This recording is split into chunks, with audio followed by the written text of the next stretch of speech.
Hello crafty friends, it's Anna Komenda here and welcome in my video. Today I'm going to show you how to make this very colorful card.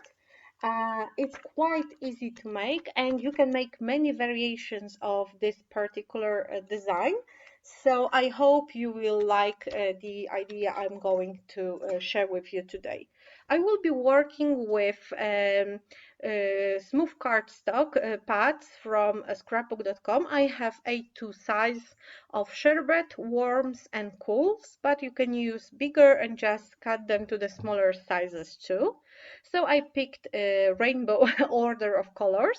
I will be using those Hero Art Infinity dies in the shape of star, but you can also change the shape, so we can use circles, hearts, hexagons, or whatever you want. And I will be using this long phone stamp set called Really High Five and 4.5 4.5 by 4.5 inches card base, so it's a square base. I'm starting with the blue color and it will have the biggest star on it, and I trimmed it to the size of the card, and I need to make sure the star is really in the middle. So I placed the star. I'm using a piece of Scrapbook.com mint tape to hold the die on the position, and voila, my first layer is cut out, and I can save the star for some other project. I'm taking one step smaller star and I'm moving to another color. In this case it will be green because I'm going with rainbow order, and I'm matching the blue on the green one to make sure this star will be in the middle of the previous star. So we are moving from the biggest to the smallest size. I went through the die cutting machine and I have another layer done here. It doesn't have to be perfectly centered because we can move it under the blue layer, so you don't have to be this much precise, and it's okay if it slips a little bit. You just have to glue it on the right position. It doesn't have to be cut in the perfect spot, so you can use smaller and smaller bits of cardstock if you want to save it. For me it's better to use exactly the same size because I don't have to level the layers later, and the card base is thick, exactly the same on each side. So I'm moving with smaller and smaller stars. The last cardstock won't have star, it will be a backup cardstock that will fill the hole in the second to last cardstock. So I have the red one, and the last star will be cut in the pink one, and the purple one will go as a background. You just have to make sure you won't miss the size of the star. With this star set, I think I could make 10 layers in total, but my card is small enough, so I cannot go any farther, but I could make even smaller star in the middle.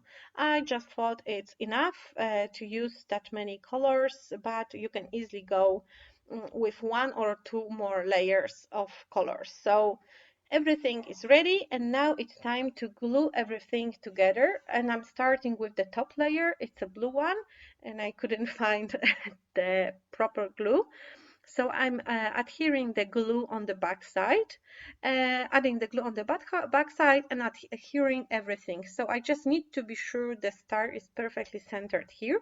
And my tip for you: don't wait for all the layers to cut out the paper leftovers. I did it and it was a mistake because it wasn't easy to cut through so many layers. I would recommend you to cut excess with every second layer. So new layer, cut out. New layer, cut out excess of the paper, because as I said, it wasn't easy, especially on the edges where you can, when you only have like small bits of paper visible. So it wasn't easy to kind of remove those narrow yet thick cardstock layers. So this is the last one. It doesn't have a hole because it's like a background. And my tip for you: you can create a shaker here, so you don't have to fill all the stars. You can create like 4 of them to make a fun frame, and then create a shaker in the middle using just some acetate piece and some foam squares, foam strips, or whatever you like to use to create. So this is my background. It's all ready, and I wanted to add some fun creatures. So I'm using those from the Lawn Fawn really high five stamp set. So it can be a birthday stamp set, but it doesn't have to be. The inscriptions are like high five, happy birthday, have an uplifting day, you are awesome, jumping up to say. So it's quite a generic stamp set, and I choose two creatures, fox and a mouse, and 2 balloons. So they are floating with those balloons. I stamped my stamps with Misty over a piece of watercolor paper, and I'm painting everything with this set of Amy Tangerine's Bold and Wild or something like that set. So it was released with her last scrapbooking collection, and I got it in some kit, and I like using it because it's very convenient. It has it all like a brush, water containers, so you can easily take it with you, and it doesn't have a lot of colors, but you can mix them. I am not a coloring pro at all. I just color with mostly one layer, a little bit of shadowing, so I'm really not good at it. So don't take example from me. I'm not teaching you how to color at all. Just look for better tutorials. I'm just coloring it for my card purpose, and it won't be a main focus of my card. The star will be the main focus, so I feel like I could I could go with my skills having this colorful star in the middle. And I'm also coloring my balloons, one another. I used waterproof ink to stamp those images. Archival ink from Ranger.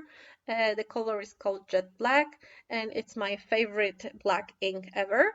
And now it's time to add some false stitching. Again, if I wouldn't be so fast in making, I would probably add stitching with a regular stitching machine first. So I would add white stitching around the first layer, and then I would combine the first layer with second, third, and so on to have the stitching. But with so many layers glued together, it wasn't possible to add stitching because it was just too thick.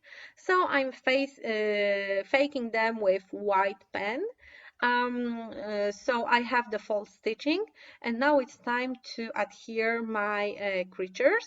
So there will be a fox added holding a balloon, floating with the balloon, and the mouse, and I'm adding one layer of foam adhesive to add more dimension. The card will be quite heavy and thick because first the star has 8, I think 7 or 8 layers of paper.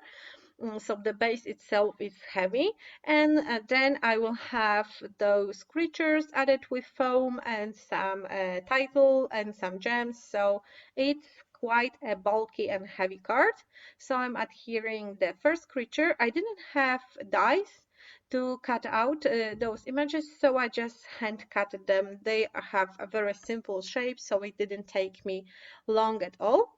And looking at this star, which has a very smooth color, I wish I had Copic markers to color my images to make them smoother, less, I would say, artistic, because this watercolor medium gives you more like artistic effect, and I feel like it would match better if the layers of the star would be made with mixed media, like take 8 different colors of spray on the card and cut the stars. And probably this is something I will do in the future.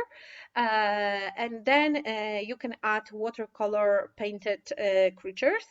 For this kind of a very smooth, sharp cardstock, it would be better for me to add coloring with Copic markers, but well, I have Copic markers, but they are almost used up, so I'm not using them anymore.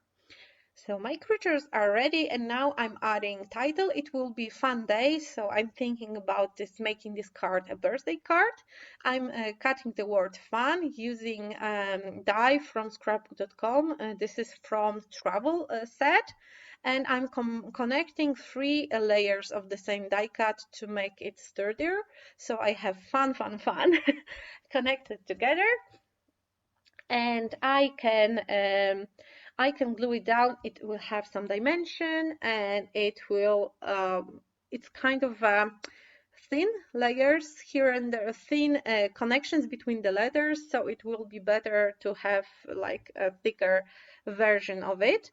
So I'm placing the title here, and I will add word day using some alpha stickers from Pinkfresh Studio, but I forgot to record it. Sorry for that, but it's like a very basic simple thing to just add 3 letters. And as you can see, I have a word they added, and I took this white gel pen to add more dots, because I don't know, I felt it's like quite empty in the background. And after I added some dots, I thought no, it's still too empty, so I reached for the jewel mix from Pinkfresh Studio. I have the whole set of jewels, and I adhered them here and there, also using the same colors that are used in the star. So I glued them on the background, and my card was ready this way. So here it is. I'm just using regular glue. It's wet now, but it's white now, but it will dry transparent, so you won't be able to see it. And I'm using different sizes of the crystals. So just to add like this party-like look, confetti-like look. This is how the finished card look. I hope you like it. I hope you like the idea. Thank you so much for staying with me. Check the description box for all the products I used to make this card, and see you soon on some other video. Bye!